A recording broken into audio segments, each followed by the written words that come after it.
Olá pessoal, bom dia, tudo bem com vocês? Professor Francisco Ataíde, mais uma vez aqui para a gente continuar aí o nosso trabalho, né? Repertório único, usando a filosofia e a sociologia para melhorar o nosso desempenho aí textual, né? Na redação do Enem e dos vestibulares de um modo geral. Bom, neste vídeo nós vamos falar sobre talvez um dos 5 mais importantes, né? Se a gente fosse citar 5 filósofos ao longo aí da história ocidental como os mais importantes, seguramente Platão seria um deles, tá bom? Vamos falar um pouquinho sobre Platão. Na verdade, tentar falar de uma maneira mais objetiva, né? Focada em que a gente pode usar o pensamento platônico para a nossa redação, porque a obra de Platão é muito vasta, então jamais conseguiríamos num vídeo de alguns minutos trabalhá-la. Mas bem, eu vou tentar pegar alguns aspectos aqui, trabalhar alguns aspectos com vocês que podem ser de maneira mais objetiva direcionado para o repertório de vocês, tá? Ou eventualmente lá na proposta de solução para a conclusão na redação de vocês, tudo bem? Então veja só, introdutoriamente introdutoriamente, eu preciso lembrar que o contexto, né, em que Platão viveu, já que nenhum pensador produz desconectado do seu contexto, seja seguindo a linha do contexto, seja se opondo ao cenário de sua época. Todo filósofo, ao discutir, ao refletir sobre as questões, quaisquer que sejam, vai obviamente ter a influência do seu tempo, de sua época, do seu contexto. Com Platão não foi diferente. Platão, o principal discípulo de Sócrates, né, pensador que nós já trabalhamos aqui no outro vídeo, foi um discípulo seguidor do pensamento socrático e muito do que nós sabemos, ou quase tudo do que nós sabemos sobre Sócrates, nós sabemos justamente através dos diálogos platônicos, né, dos textos produzidos por Platão acerca do pensamento de Sócrates, principalmente os primeiros textos, né, aqueles ligados à juventude de Platão. E mais tarde ele vai desenvolver então sua teoria própria. Bom, eu queria concentrar este vídeo num ponto específico do pensamento de Platão, que é a obra A República. Comumente enquadrada entre as obras políticas de Platão, a República tem como tema central a justiça. O conceito central, a ideia filosófica central tratada na República de Platão, nos seus 10 livros, né, ou 10 capítulos, é sobre o tema da justiça. A República de Platão ela está dividida em 10 livros, e cada um deles, né, em cada um desses capítulos se desenvolvem ideias voltadas para a compreensão do que é a justiça, do que significa ser justo, do que significa viver numa cidade justa. Essa obra de Platão, ela é uma obra já da fase mais madura de Platão, onde ele já teve experiências, né, com a democracia ateniense, inclusive experiências ruins, né, com a democracia ateniense. E daí ele idealiza uma sociedade justa e perfeita. Ora, ao propor uma idealização de uma sociedade perfeita, obviamente Platão está dizendo que aquela que existe ali não é. Então, nessa obra, nós temos algumas passagens, né, relevantes que merecem destaque, porque esses conceitos ali destacáveis vocês poderiam utilizar aí no repertório de vocês. Então a primeira coisa é mesmo essa ideia, esse ideal de justiça. Então os livros de Platão eles sempre começam com diálogos, né, que são tratados entre 2 ou mais interlocutores e que vai desenvolvendo para uma determinada temática e que depois Platão relata tudo isso. Dentro do diálogo platônico da República, né, vão surgir algumas perspectivas, algumas visões sobre o que seria justiça, e essas perspectivas, essas visões, elas serão retrucadas por Sócrates, elas serão refutadas por Sócrates, e que vai então apresentar a sua visão sobre. Né? Uma visão muito marcante sobre o tema da justiça dentro da República é a ideia de que justiça é dar a cada um o que lhe é devido. E aí Sócrates vai desconstruir essa ideia, afirmando que, na verdade, não é possível não é possível que o simples fato de distribuir o que seria de direito de cada um fosse exatamente a ideia mais adequada de justiça.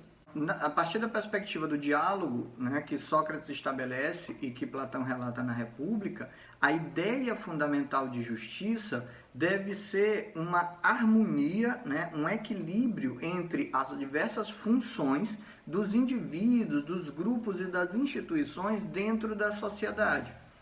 Na busca por explicar o ideal de justiça, né, como a cidade deveria ser para ser uma cidade efetivamente justa, Platão diz que a cidade justa é aquela na qual os seus cidadãos, cada um dentro das suas respectivas características e funções dentro daquela sociedade, que ao cumprirem adequadamente cada um deles a sua função e ao mesmo tempo em harmonia com as outras funções dos outros grupos ou instituições ou cidadãos, aí você tem uma cidade equilibradamente justa, onde cada um cumpre a sua função. Ele diz, por exemplo, qual é a função dos agricultores? É produzirem alimento. Qual é a função dos militares? É lutarem as guerras. Qual é a função do político, do governante? É promover a justiça, o bem-estar social. Ele vai dizer, mas essas funções de cada uma desses três grupos sociais, elas precisam ser harmônicas. Quer dizer, não basta só produzir o alimento, esse alimento tem que servir para garantir a subsistência daquela sociedade. Os militares não devem só travar as guerras, mas essas guerras travadas devem ser para proteger a cidade. Assim, bem como a função social do político é a promoção da justiça social. Mas a justiça, nesse caso, é o bem comum, o bem de todos os cidadãos, né? É uma justiça que é, ao mesmo tempo, política e ética, na medida em que é equilibrada e harmônica. Então, toda vez que você pensa nas funções dos variados agentes sociais, dentro da perspectiva platônica, você deve ter a preocupação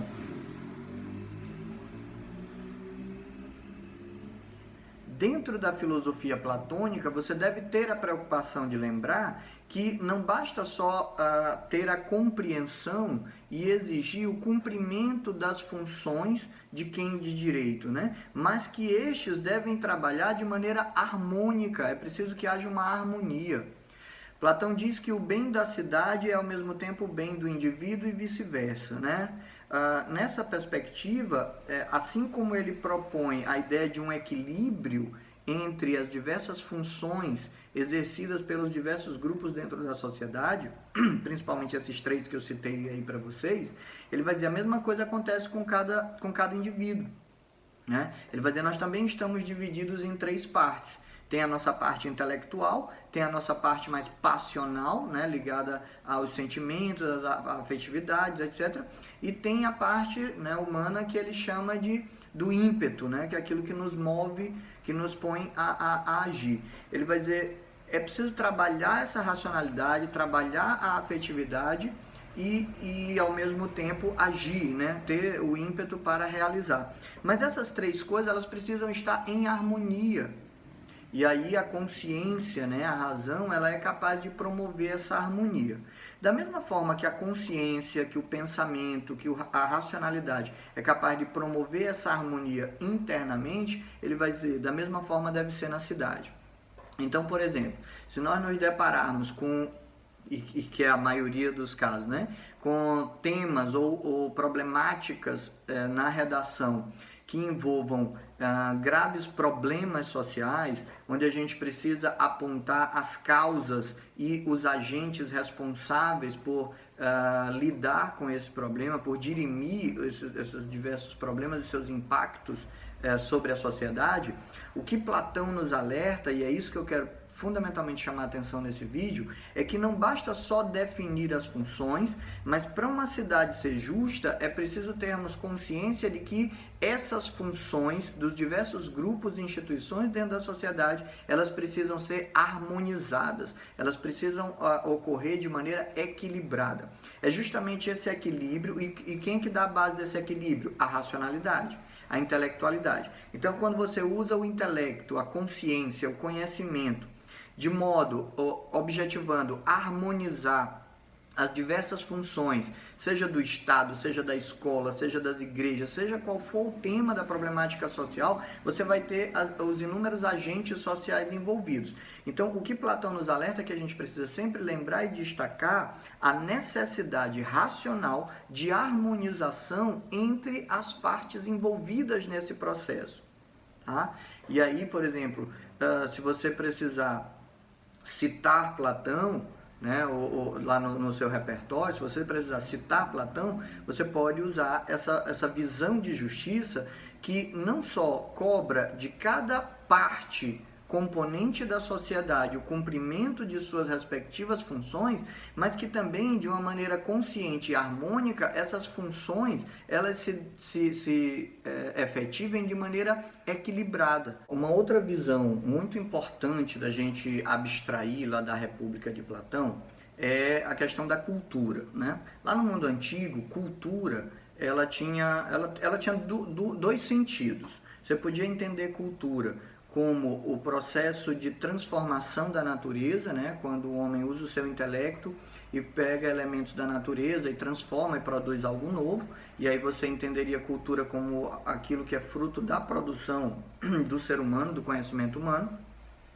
Mas, por outro lado, a ideia mais forte de cultura que a gente vai encontrar lá no mundo antigo e que é muito destacada na obra República de Platão é a ideia de cultura como um processo de formação do cidadão, formação do ser humano, né? E o que é esse processo de formação? O processo de formação, destacado aí por Platão, é o próprio processo de humanização do ser humano, né? Partindo do pressuposto de que nós nascemos propriamente humanos e que nós nos tornamos humanos na medida em que vivenciamos, experienciamos, né, a vida em sociedade, somos educados e preparados para essa vida em sociedade, para lidarmos com essa vida em sociedade. Platão vai destacar a importância fundamental da educação, que lá no grego chama-se paideia. A paideia é a educação, mas a educação como um projeto de formação do ser humano.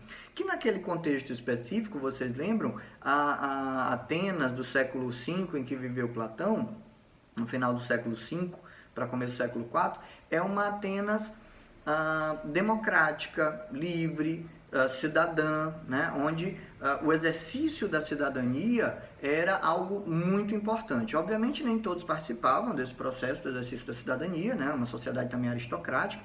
Então, mas a educação ela era voltada para a preparação dos indivíduos para a vida adulta, para essa vida cidadã. Então, né, em sua República, Platão vai descrever ao longo de alguns capítulos como se daria, como deveria acontecer todo esse processo de formação, né, do indivíduo, desde quanto tempo o indivíduo deveria estudar, que conteúdos ele deveria se apropriar, né? Qual era o objetivo, né? A busca do bem comum como foco, a racionalidade como combustível desse processo de formação.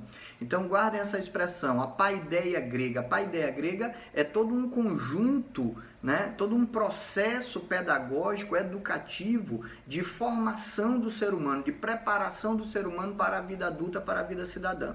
E aí tem dois pontos muito relevantes que eu queria destacar. Caso apareça aí alguma coisa nas redações sobre isso, vocês vão poder usar Platão.